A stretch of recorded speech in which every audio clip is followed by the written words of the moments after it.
lot of different ways to be a good leader, I think. Hey, hi, I'm Angel. Thanks for stopping by my channel.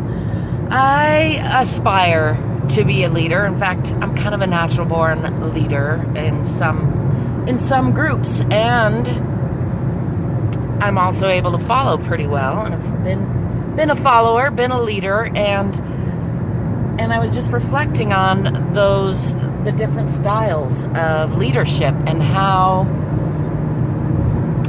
I aspire to be the kind of leader who empowers people and doesn't. Some leaders get their authority by putting other people down, and some leaders get their authority by lifting people up. And I think it's kind of the old school way of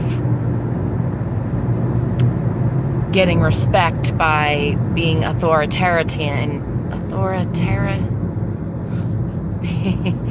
being the boss and ordering people around and instilling a little bit of fear in people so that they respect you and do what you say. And that's one method. And this applies to parenting too, not just like being a boss in a company, because I think leadership, we all are leaders at times, and certainly if you're a parent, then you are a leader in that scenario. And if you're running a business, then you're a leader in that scenario too. I aspire to, I do run several businesses, not as successfully as I once did lately, but I aspire to get them more successful soon. And my son has grown up now, but when he was living at home, I was certainly, head of household and had that role. And I didn't always do a perfect job, like most of us don't, but I do feel like I've learned a lot in that process and really gotten clear on the kind of leader I want to be. And that's the kind of leader who leads by example, who leads by empowering others, and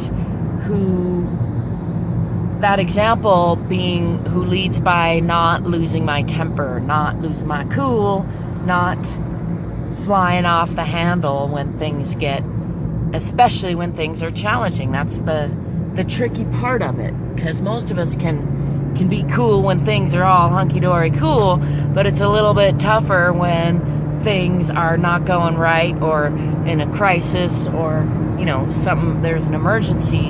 And those are the times when a good leader can stay calm and collected and help people get things done, help see what needs to get done, and give directions to people who might otherwise be kind of floundering and losing their cool, man. So I was just reflecting on that. I'd love to know, what kind of leader do you think you are, and what kind of leader do you think you respect the most? Because I know it's easy to say, yes, of course we'd like leaders who are nicer, and I also know that it's trickier sometimes to get people to respect you, and that's why kind of that old school method still gets fallen back to, of a dictatorship, or just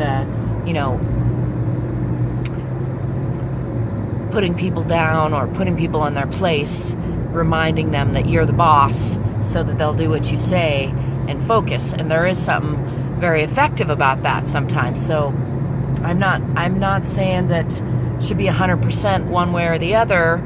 I am leaning toward more of what I'm calling lately the new paradigm, which is a collective mindset, which is cooperative instead of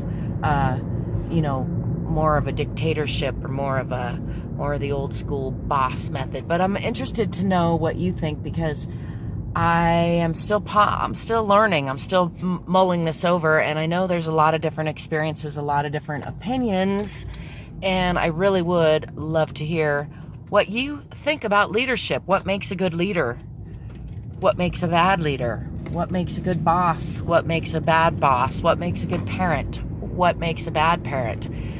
All those are related, yet possibly different, and I would love to know your opinion if you would care to share.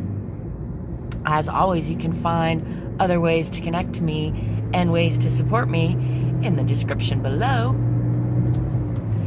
And until next time, I wish you peace, prosperity, positivity, love, light, and laughter, smiles, fitness, peaceful conflict resolution, creativity, and playfulness. Don't forget to drive forward.